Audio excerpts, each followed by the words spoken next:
Alright, YouTube, it's time for the Occult video 59 on ghost ships, sort of losses at sea, the Bermuda Triangle. I would add to this the Great Lakes Triangle. A lot of this is informed by sort of the In Search Of era, ancient mystery sort of stuff. Very compelling, very interesting material. I think, though, that sometimes we have to get off of the superstition train when it comes to certain things. You can think of like Amelia Earhart and all the conspiracy theories and weird stuff that was posited about her disappearance. Well, I mean, it turns out with, in fairly modern times, the last few years, they have found remnants of what may be where she actually crash landed on this sort of derelict little former colonial island. Probably didn't last that long, unfortunately, along with, I believe she had one other individual with her at the time.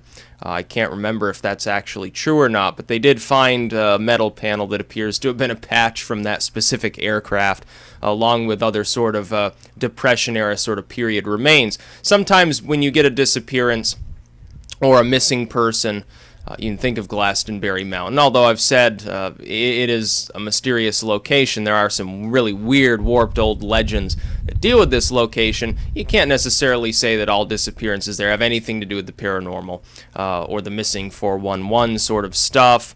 I happen to be a fan of many of these things. When it comes to nautical sort of stuff, when it comes to the ocean or the Great Lakes, notably stuff like the Marie Celeste, the Edmund Fitzgerald, something like that, you often get a legend building almost as soon as the ship is lost. For instance, with the Mary Celeste, what you have is quite literally a derelict ship. It was carrying volatile materials at the time. There's every possibility that the crew attempted to leave the vessel specifically because they thought there was a minor explosion, the volatilizing oils caught fire or something on board. They assumed that the ship was going to sink, so they sort of went out on the escape pod, so to speak. And then, unfortunately, because of the wind, the ship tacked ahead of them, and they were left behind, and they died. The ship was then picked up, sort of leaning to the side, and kind of fucked up, but a lot of the stuff, the valuables were still there. The food was untouched. It looked like people had just gotten done eating breakfast and so forth.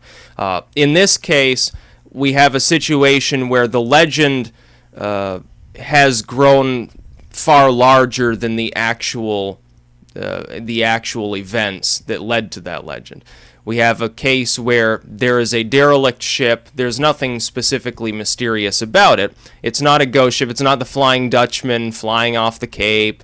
It's not some ghostly pirate vessel off of Massachusetts or something like that. It's simply a case where you have a derelict ship. The Edmund Fitzgerald would be similar. Spooky. If you listen to the audio recordings taken on that night regarding the disappearance of the ship, it is quite spooky. It's certainly Halloween sort of material. But the wreck is there. It's physically in the lake. It's not like it disappeared into another dimension. It's actually there. With the Bermuda Triangle, you can think of the Titanic. Think of all the weird stuff surrounding that. People get sort of spooked out when they even think about some of these ones, or the Lusitania. But these are just ships that got sunk. We understand why they're gone. In some cases, we don't. But that's because if you have a ship or a plane or something out in the middle of the Bermuda Triangle, hundreds of miles from the nearest land, and something sudden happens, and the plane crashes into the ocean, the ship sinks very quickly or something, unless you fairly quickly find that wreckage, there's no telling where exactly it's going to head. It can be very difficult. You've got a vast area to search that potentially that wreckage could be within. And our limitations in technology prevent us from really doing the kind of truly exhaustive search that you would need in order to find all of these wrecked planes, wrecked ships. And there must be thousands of them in this general area. It's an area with volatile problems. There are magnetic abnormalities. They're not in a paranormal sense, but a very rudimentary physical one. There's reason to believe that every once in a while a ship gets swallowed up very quickly by the ocean, by either a rogue wave that just happens to rear up out of nowhere. It's like 100 feet tall. It just completely destroys the ship. Or because of a large bubble of methane coming up from underwater. It has been shown this can sink a large vessel. It could sink an aircraft carrier. So what do you think it's going to do to your little fishing vessel?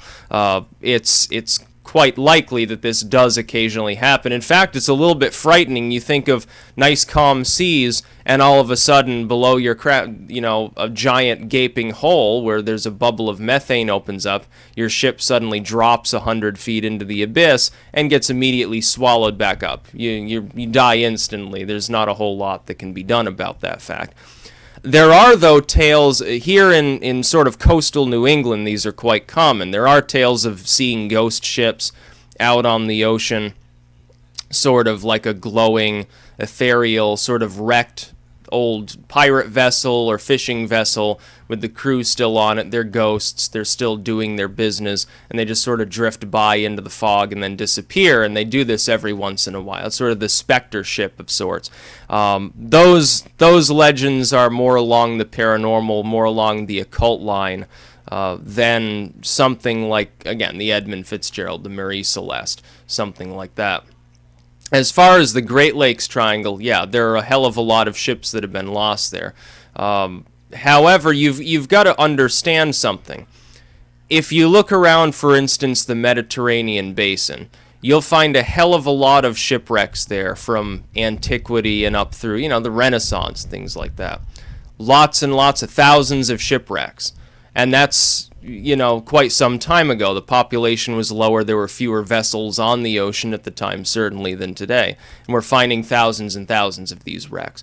I think that shipwrecks and ships suddenly getting swallowed up by methane bubbles or rogue waves and planes crashing and all these, I think they're a bit more common than the average person would want to believe that they are. I think also there's presumably a big difference between skirting along the coastline and trying to go out over open ocean like in the Bermuda Triangle, or taking your rowboat out 10 feet from the dock and then trying to traverse the Great Lakes on a regular basis and assume that if that ship is in the water continuously for years and years following these shipping routes, that eventually something can't go wrong. I think we have to differentiate between a disappearance that can presumably be explained more easily by the ship, it sunk in a storm, a rogue wave got it, a methane bubble opened up directly underneath it or next to it and sunk the ship.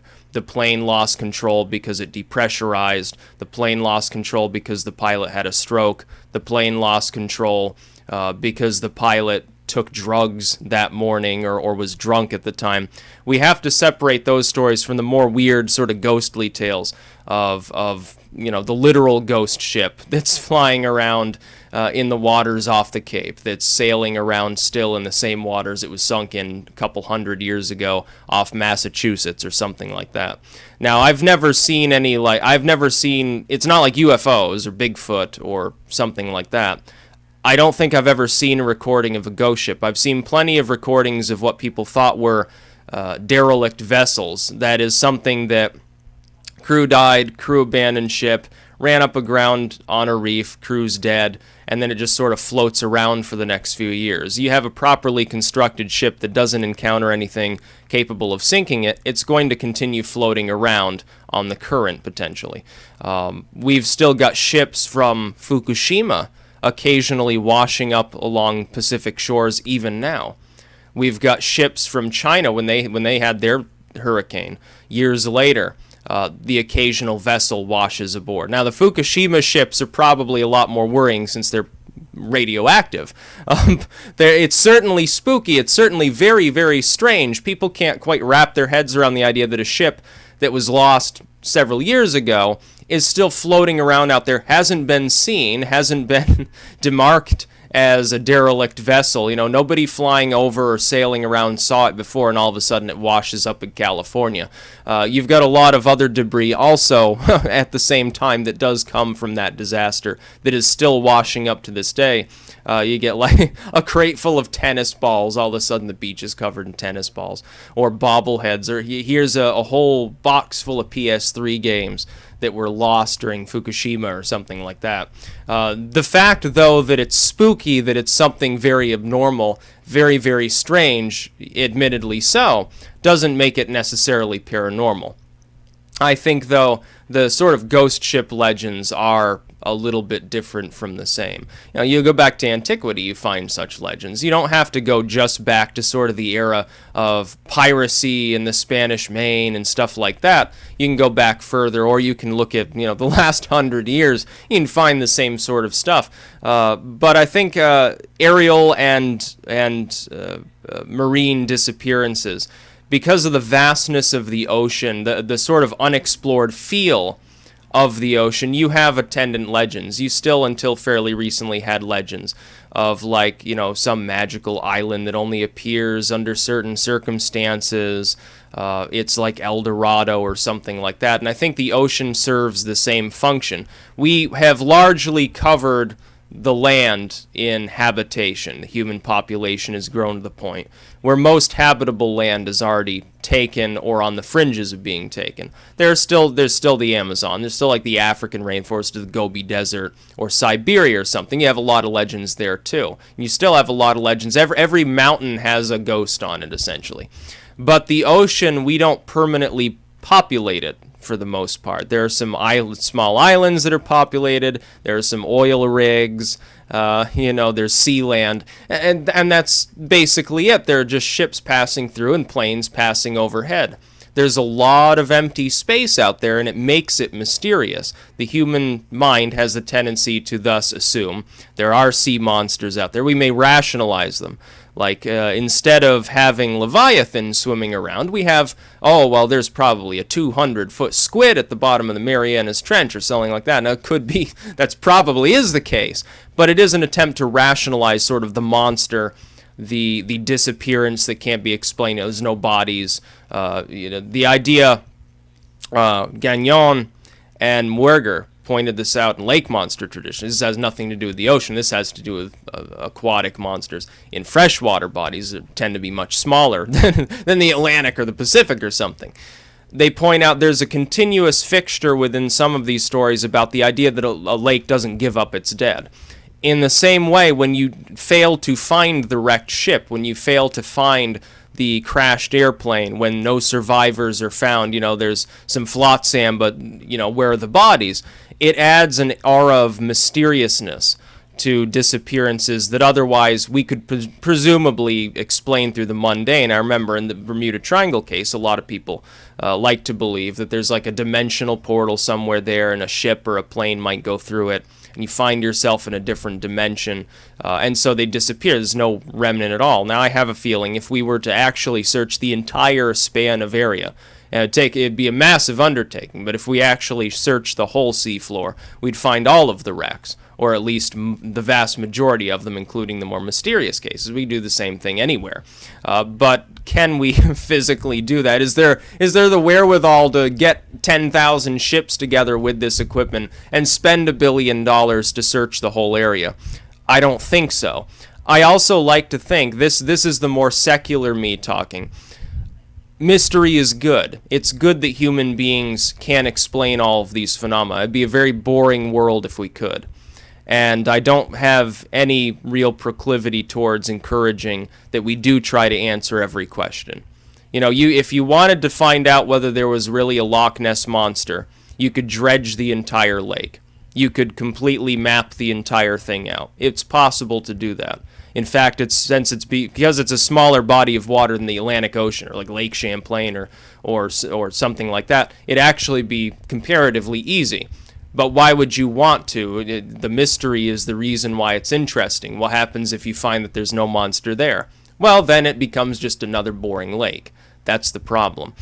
So, from the paranormal perspective, yeah, there's some weird shit going on out in the oceans. But we also have to use common sense, because in a lot of cases, the more creepy stories, they're easily explained. There is a wreck there, we haven't found it. Or we have found the wreck, all this other stuff about, why did the Edmund Fitzgerald sink? The crew wasn't saying anything, they were acting like everything's normal. Well, it's called human error. Or Amelia Earhart, well, yeah, she crash landed. She may have survived she probably did, since she was a skilled pilot. She probably did land on this, I can't remember the name, but there was sort of a little reef island where they found this metal patch and some of these sort of Depression-era remains. She probably landed there, probably lived maybe a week, maybe a couple weeks, then died. You know, it's the case with any of these things. In Marie Celeste, the crew abandoned the ship thinking it was sinking. They made a mistake. They lost the ship because they couldn't keep up with it, because it was still had its sails up at the time, and that's how it became a derelict vessel. They're dead. They were dead fairly quickly thereafter. They didn't have a potable water supply. You know, the line they were anchoring themselves to the ship with broke, and so fairly quickly they unfortunately keeled over from dehydration. That's about all. Peace out.